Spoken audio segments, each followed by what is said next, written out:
Hello दोस्तों, आज हम करेंगे यूपीटीजीटी मैथ गति विज्ञान पार्ट 2। इससे पहले हमने पार्ट 1 करवाया है, तो पार्ट 2 करेंगे। पार्ट 2 में हम अधिक से अधिक क्वेश्चनों को शॉर्ट ट्रिक से व आसान से आसान किस तरह से क्वेश्चनों को हम कर सकते हैं। देखिए, शुरू करते हैं। पहला क्वेश्चन है हमारे पास, एक पत्थर का टुकड़ा किसी मीनार की चोटी से भूमि तक गिरने में 4 सेकंड का समय लेता है, तो मीनार की ऊंचाई ज्ञात कीजिए। मान लेते हैं ये मीनार है ए बी, और यहाँ से ए से मीनार की चोटी से कोई पत्थर गिरा गया जिसका मान लेते प्रारंभिक वेग यू है, और उसको यहाँ से लेके यहाँ ज़मीन तक यानी कि भूमि तक गिरने में उसे 4 सेकंड का समय लगता है। जो समय है उसे कितना लग रहा है, 4 सेकंड लग रहा है। और मान लेते इसकी ऊंचाई कितनी है, h है। तब वो क्या कह रहा है कि मीनार की ऊंचाई ज्ञात कीजिए। तो प्रारंभिक वेग, जब हमने उस पत्थर को मीनार की चोटी से फेंका तो प्रारंभिक वेग जो होगा यहाँ पर इसका ये 0 होगा। जब हमें एच यू टी दिया हुआ हो तो हम गति का फॉर्मूला लगाएंगे ऊर्ध्वाधर गति के, एच बराबर U T plus 1/2 G T square. अब हम देख रहे हैं यहाँ पर यू तो हमारा 0 है, तो ये सारा 0 हो जाएगा, तो बचेगा क्या 1/2 जी, और टी की वैल्यू कितनी दे रखी है 4, तो ये रखेंगे 4 का वर्ग। तो ये 1/2 जी का मान भी दिया हुआ है 9.8 गुणा 4 का वर्ग 16, इसे डिवाइड कर लेंगे 8, मल्टीप्लाई करेंगे 8 64, 6 9 8 72, 72 और 6 78, तो इसका आंसर हो जाएगा 78.4, ऑप्शन नंबर ए। कितने मीटर ये इसकी ऊंचाई होगी। अगला क्वेश्चन हमारे पास, स्वतंत्रतापूर्वक गिरने वाले कण की 10वें सेकंड में गिरी गई दूरी यानी कि चली गई दूरी कितनी होगी।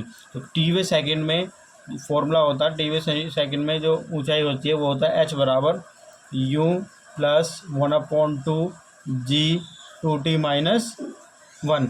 अब हम देख रहे हैं स्वतंत्रतापूर्वक, यानी स्वतंत्रतापूर्वक कोई भी अगर वस्तु गिरती है तो उसका प्रारंभिक वेग याद रखेंगे वो 0 होता है। तो ये हो गया 0 प्लस 1/2 जी टीवें सेकंड यानी कि सेकंड कितना है 10, तो टी की कितना हो जाएगा 10 माइनस 1 जाएगा 1/2 जी 10 दूनी 20, 20 में से क्या कितना बचेंगे 19, यानी 19/2 इंटू जी। इसका आंसर हो जाएगा ऑप्शन नंबर बी।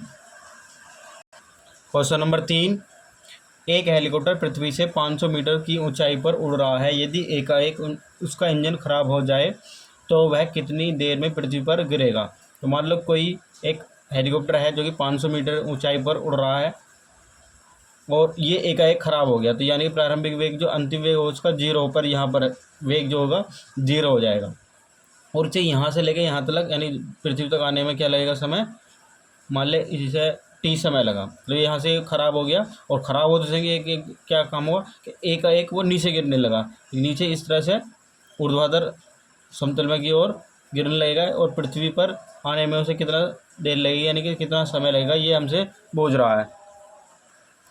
यहाँ पर हमें एच दिया हुआ है, यू दिया हुआ है, टी दिया हुआ है, तो इसे फॉर्मूला लगाते हैं एच बराबर U T plus 1/2 G T square. प्रारंभिक वेग तो 0 है, तो एच बराबर कितना हो जाएगा 1/2 जी की वैल्यू रखें 9.8 गुणा उसे समय लगा मान लो टी स्क्वायर, और जबकि एच की वैल्यू दे रखी थी कितना 500 मीटर, तो यहाँ करेंगे 500, 2 से डिवाइड कर लेंगे, ये कटेगा 4.9। टी स्क्वायर बराबर कितना हो जाएगा 500/4.9। अब इसे पॉइंट को हटा के यहाँ पर 0 बढ़ा लेंगे, और जिसको हम 5000 को हम लिख सकते हैं 2500 गुणा 2, और ये होता है 7 का वर्ग। और यहाँ पर हम देख रहे हैं कि टी ये 50 का वर्ग हो जाएगा और ये 7 का वर्ग हो जाएगा, और इसे लगेगा √2, यानी कि टी की वैल्यू सीधी सीधी हमारे पास आ गई है, तो ये आ जाएगा सेकंड। तो इसका आंसर हो जाएगा ऑप्शन नंबर बी। अगला क्वेश्चन है हमारे पास, एक पत्थर विरामावस्था से किसी ऊंचाई से गिराया जाता है और भूमि पर 5 सेकंड में पहुंच जाता है। यदि वह 3 सेकंड के बाद रोककर फिर गिरने दिया जाए तो ज्ञात कीजिए वह शेष दूरी कितने समय में तय करेगा। मान लो ये कोई पिंड है और ये पृथ्वी तक पहुंचने में 5 सेकंड लेता है, और यदि इसको 3 सेकंड तक गिरने दिया जाए यहाँ पर और फिर रोक लिया जाए तो वह ये जो दूरी बची हुई है कितने समय में तय करेगा। तो ये जो दूरी तय करेगा इसको याद रखेंगे फॉर्मूले में या शॉर्ट ट्रिक से, तो जो समय लगेगा उसे टी स्क्वायर बराबर 5 का स्क्वायर यानी कि कंप्लीट समय जो लिया है, और ऊपर से जो कुछ दूरी चलने के बाद उसने समय लिया है -3 का वर्ग। तो ये जाएगा 25 -3 का वर्ग कितना हो जाएगा 9, ये हो जाएगा 16। तो टी स्क्वायर बराबर 16 मतलब 4 का वर्ग। तो यहाँ से टी जो निकलेगा निकल जाएगा 4 सेकेंड। इसका ऑप्शन नंबर हो जाएगा ऑप्शन नंबर ए। अगला क्वेश्चन है क्वेश्चन नंबर 5। एक पिंड मीनार की चोटी से स्वच्छता यानी कि स्वतंत्रता गिरता है और गिरने के समय के अंतिम सेकंड में वह पूरी ऊंचाई का 9/25वां भाग चलता है, तो मीनार की ऊंचाई ज्ञात कीजिए।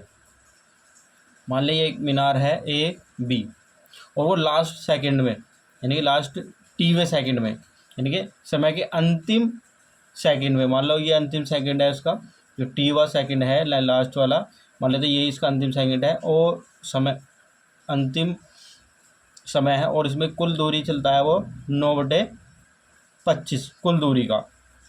तो यहाँ पर शॉर्ट ट्रिक याद रखेंगे, जो यहाँ पर नीचे वाली जो वैल्यू होती है इसको मान लेंगे हम कुल ऊंचाई, इसको तो मान देंगे हम कुल ऊंचाई, यानी कि जो यहाँ से लेके यहाँ तक इसने कितनी चला, वो 25 चला, और लास्ट में जो ये चला ये वाला जो 9 है, और ये लास्ट की जो दूरी चला है वो कितना चलेगा, वो 9, इसको मानेंगे 9। तो ऊपर कितना चला होगा, वो तो ऊपर चला वो 16। तो इसका मतलब कितना हो गया, ये ऊपर वो चला 16 और टोटल चला कितना 25, और प्रारंभिक वेग जो इसको यहाँ से गिरा गया था ये होता है 0। तो एक फॉर्मूला याद रखेंगे यहाँ पर, h1/h2 बराबर होता है T1/T2 का होल स्क्वायर, जबकि T2 - T1 बराबर होना चाहिए 1 के। h1/h2, h1 मतलब पहले जो दूरी चली उसने, h2 यानी कंप्लीट वाली, तो h1 कितना है 16 और h2 कंप्लीट, इसे h1 मान लेंगे और इसको h2, तो कितना है h2 कितना है 25 बराबर T1 हमें नहीं पता, T2 भी नहीं पता का होल स्क्वायर, ये हो जाएगा यहाँ से 4/5 बराबर T1/T2। यदि इनका डिफरेंस 1 आ रहा है तो हमारे पास तो T1 हो जाएगा कम्प्लीटली 4 सेकंड हो जाएगा, और T2 कितना हो जाएगा 5 सेकंड, यानी कुल उससे जो समय लगा वो 5 सेकंड लगा, यानी ए से बी तक आने में उसे 5 सेकंड लगा। तो ये इस 5 सेकंड में उसने मीनार की ऊंचाई यानी कुल कितनी ऊंचाई प्राप्त करी। तो फॉर्मूला लगा देंगे h बराबर UT + 1/2 GT², जबकि यहाँ पर U तो 0 है, तो यहाँ से हम देखें h बराबर U 0 होगा तो 1/2 GT, टी कितना है 5 सेकंड, तो 5 का वर्ग कर लेंगे, जब 1/2 जी की वैल्यू रखें 9.8 गुणा 5 का वर्ग 25, इसे डिवाइड करेंगे, ये जो 4.9 गुणा 25, इसकी मल्टीप्लाई कर लेंगे, मल्टीप्लाई करने पर यह जाएगा 122.5 मीटर, यानी ऑप्शन नंबर सी।